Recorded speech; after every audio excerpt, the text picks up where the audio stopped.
పట్టిసీమ నీళ్లు విడుదలవుతున్నాయి. అవి కృష్ణా జిల్లాలోకి ప్రవేశిస్తున్నాయి. దీనికి సంబంధించిన మరింత సమాచారాన్ని మా ప్రతినిధి ధనుంజయ్ ప్రత్యక్షంగా అందిస్తారు. Thank you Shaheen. మొత్తానికి సీజన్ కంటే ముందే ఈసారి గోదావరి గల్లు కృష్ణా డెల్టాలో కనిపిస్తున్నాయి. ప్రత్యక్షంగా పట్టిసీమకు చెందినటువంటి నీరంతా కూడా విడుదలైంది. దాదాపుగా 3500 క్యూసెక్కుల నీరుని అక్కడ 9 పంపుల ద్వారా విడుదల చేస్తున్నారు పట్టిసీమ ద్వారా. అయితే ఇప్పుడు ప్రస్తుతం ఈ నీరు అంతా కూడా కృష్ణా జిల్లా పశ్చిమ గోదావరి జిల్లా సరిహద్దును దాటి కృష్ణా జిల్లాలో అడుగుపెట్టే ప్రస్తుతం ఇక్కడ రైతు నాయకులు చలసాని ఆంజనేయులు అంతా ఉన్నారు. ఆయనతో మాట్లాడేందుకు చేద్దాం. సరే, ఎట్లా భావిస్తున్నారు ఈ రెండో సీజన్ కంటే ముందే ఈసారి గోదావరి నీళ్లు ఈ డెల్టాకు వస్తున్నాయి? మీరేమనుకుంటారు? సంభవామి యుగే యుగే అని భగవద్గీతలో చెప్పినట్టుగా ఇది ఒక్క చంద్రబాబు వల్లనే సాధ్యమైంది. ఏ ఆశతో అయితే ప్రజలు ఓట్లేశారో, నీళ్లు రావని ఒక ఉద్యమంలో ఆంధ్రప్రదేశ్ విడిపోయేటప్పుడు నీళ్లు రావు, రైతులు వ్యవసాయం మానివేసి వెళ్లిపోవాలి వస్తుందని రాష్ట్ర ప్రజలందరూ కూడా ఎన్నో ఉద్యమాలు చేసినా ఈ రాష్ట్రం విడిపోయిన నేపథ్యంలో ఇది ఒక్క చంద్రబాబు నాయుడు వల్ల మాత్రమే సాధ్యమవుతుందని ఓట్లేసిన ఈ నేపథ్యంలో ఆ రోజున భగవద్గీతలో చెప్పిన విధంగా సంభవామి చంద్రబాబు మాత్రమే ఇది సంభవం అయింది. కృష్ణా డెల్టా రైతుల కళ్ళల్లో ఆనందం. ఆ నీళ్లు చూస్తుంటే ఒళ్ళు గుగురు పొడుస్తూ ఉంది. జూన్ 22వ తారీఖున 5300 క్యూసిక్కుల నీటిని పట్టిసీమ ద్వారా కృష్ణా జిల్లాకి తీసుకువస్తా ఉంటే ఈ కళ్ళల్లో, రైతుల కళ్ళల్లో ఆనందం. జన్మాంతరం జూన్ నెలల్లో పోలవరం నీళ్ళని, ఇవాళ బ్రహ్మాండమైనటువంటి ఒండ్రుగల నీళ్ళని కృష్ణా డెల్టా 13 లక్షల హెక్టార్ల రైతాంగానికి కూడా ఆకుమళ్లకి నీళ్లు తీసుకువస్తాకి చేస్తున్న చంద్రబాబు నాయుడు చేసిన భగీరథ ప్రయత్నం. ఈ నదులు అనుసంధానం చేసి ఇదే గ్రామంలో వైఎస్ఆర్ పార్టీకి చెందిన నాయకులందరూ వచ్చి మీరు పొలాలు ఇవ్వద్దు, పట్టిసీమ ద్వారా నీళ్లు రావు అని చెప్పి రైతాంగాన్ని నెచ్చగొట్టిన ఈ ప్రాంత రైతాంగం అంతా కూడా చంద్రబాబు నాయుడు గారి మీద నమ్మకంతో భూములు ఇచ్చి, డెల్టా రైతాంగం అంతా కూడా చంద్రబాబు నాయుడు గారి మీద నమ్మకంతో నీళ్లు ఇస్తారనే నమ్మకంతో చేసిన భగీరథ ప్రయత్నం నేటికి తెల్లవారింది. జూన్ 22వ తారీఖున కాళ్ల డెల్టా ప్రాంతంలోకి నీళ్లు వచ్చినాయి. జూన్ నెలాఖరికి ఆకుమళ్ళకి నీళ్లు పోసుకుంటా ఉన్నారు. ఖరీఫ్కి రబీకి కూడా రైతుకు ఒక మనోధైర్యం వచ్చింది.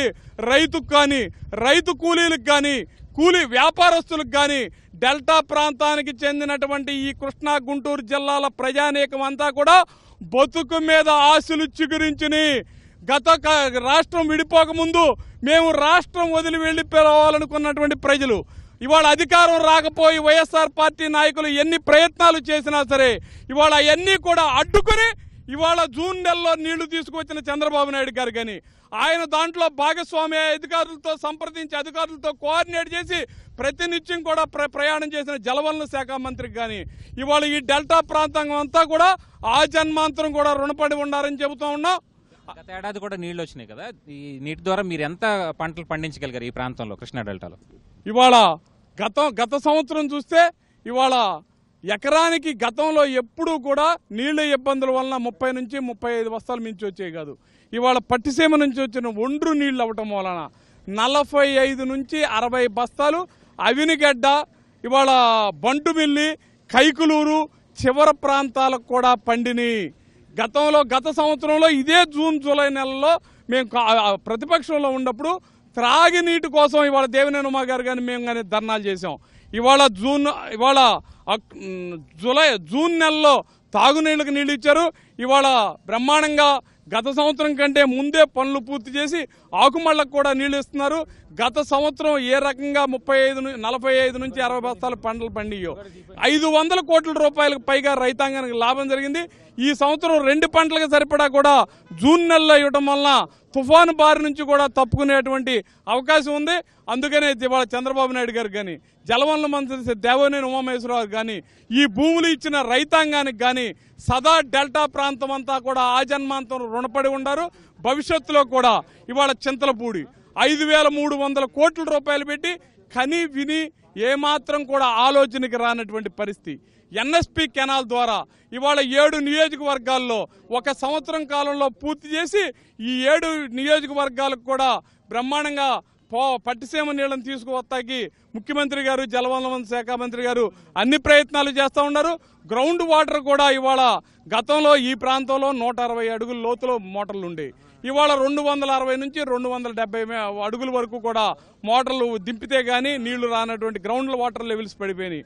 కానీ రేపటి నుంచి వాటర్ లెవెల్స్ పెరుగుతాయి. రేపు చింతలపూడి ద్వారా మొత్తం రాష్ట్రం అంతా కూడా సస్యశ్యామలం అవుతుంది. ఇదే శ్రీశైలం నుంచి మేమంతా కూడా ఈ వాటర్ను వాడుకుంటే ఇదే శ్రీశైలం నుంచి వచ్చే వాటిని మా సోదరులైన రాయలసీమ వాసులు కూడా పండించుకుంటారు. ఈ రాష్ట్రం అంతా కూడా సస్యశ్యామలమై ప్రతి ఎకరం కూడా సస్యశ్యామలమై కాలువ చివరి ప్రాంతాలకు కూడా నీళ్లంది మేము రైతాంగానికి కూడా విజ్ఞప్తి చేస్తూ ఉన్నాం. ఇవాళ ప్రతి నిత్యం ప్రతి గంట కూడా ముఖ్యమంత్రి గారు, జలవనరుల శాఖ మంత్రి గారు మానిటరింగ్ చేస్తూ ఉన్నారు. మీరు చివరి ప్రాంత రైతాంగం అందరికీ కూడా మనమందరం కూడా అన్నదమ్ముల్లాగా సహకరించుకుని అందరం కూడా అన్ని పొలాలకు కూడా నీళ్లు అందే విధంగా మనందరం కూడా సేంద్రీయ వ్యవసాయం ద్వారా కూడా ఇవాళ ప్రభుత్వం లాభసాటి రావడానికి రైతుల కంటే చంద్రబాబు నాయుడు గారు ఎక్కువ ఆలోచన చేస్తూ ఉన్నారు. ఆయన ఏదైతే ఇవాళ ఏఈఓలను కానీ అధికారులను కానీ ఇవాళ సేంద్రీయ వ్యవసాయం చేయడానికి 1000 కోట్ల రూపాయలు ఖర్చు పెట్టి ఈ రాష్ట్రానికి కూడా పాలేకర్ లాంటి వ్యక్తులను ప్రతినిధులుగా నియమించి ప్రతిదీ కూడా ఒక భగీరథ ప్రయత్నం చరిత్రలో నిలిపోవడానికి ముఖ్యమంత్రి చేస్తున్న దాన్ని మనం రైతాంగం అంతా ఏదైతే ముఖ్యమంత్రి గారు చెప్పారో అది తూచా తప్పకుండా చేస్తే మనమందరం కూడా చంద్రబాబుతో పాటు భవిష్యత్తులో మనందరం కూడా భవిష్యత్తుకు ఆదర్శప్రాయంగా మిగిలిపోతాం. కాబట్టి రైతాంగం అంతా కూడా ఆ దిశగా ప్రయాణం చేయవలసిందిగా విజ్ఞప్తి చేస్తా ఉన్నాం. ఈ ప్రాంతానికి నీరు రావడం మీరు ఎలా భావిస్తారు? చాలా ఆనందం అండి. ముఖ్యంగా డెల్టా ఏరియా రైతాంగం అంతా కూడా ఎప్పుడు ఊహించని రీతిలో ఈ రోజున మరి జూన్ నెలలోనే నీళ్ళు ఇవ్వటం. ముఖ్యంగా లాస్ట్ ఇయర్ అయితే 45 టీమ్స్తో 5,000 కోట్ల రూపాయల మరి ఆదాయంతో ముఖ్యమంత్రి చంద్రబాబు నాయుడు గారు, విజయన నాయకుడు ఆయన ఆలోచన ద్వారా రైతంతా కూడా బయటపడ్డాడు. ఈ సంవత్సరం ఇంకా 50-60 టీఎంసీ ఎక్కువ ఇచ్చి 2 పంటలు కాదు 3 పంటలు కూడా ఇచ్చే ప్రయత్నం చేస్తా ఉన్నాం. అలాగే డెల్టాలో చూసుకుంటే చేపల రైతాంగం కూడా ఉంది. మరి వ్యవసాయానికి అనుసంధానమైన చేపల రైతు కూడా నిరుడు కూడా ఫుల్ టైం నీళ్ళు ఇచ్చాం. ఈ సంవత్సరం కూడా ఇవ్వడానికి పూర్తిస్థాయిలో ఇచ్చి అటు చేపల చెరువు రైతు, వరి రైతు కూడా ఇద్దరు బాగుండాలని ప్రయత్నం చేస్తా ఉన్నాం.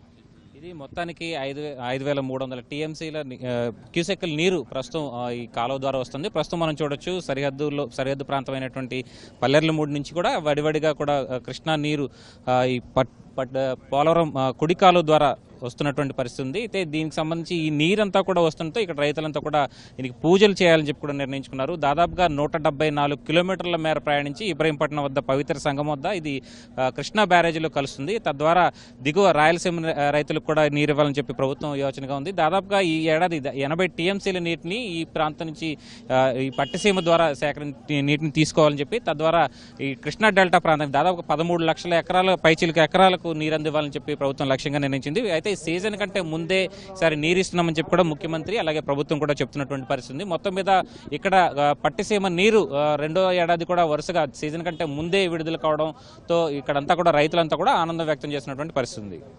ఇది ఇక్కడ తాజా పరిస్థితి. కెమెరా పర్సన్ నరేష్తో కలిసి ధనుంజయ్, ఈటీవీ న్యూస్, విజయవాడ.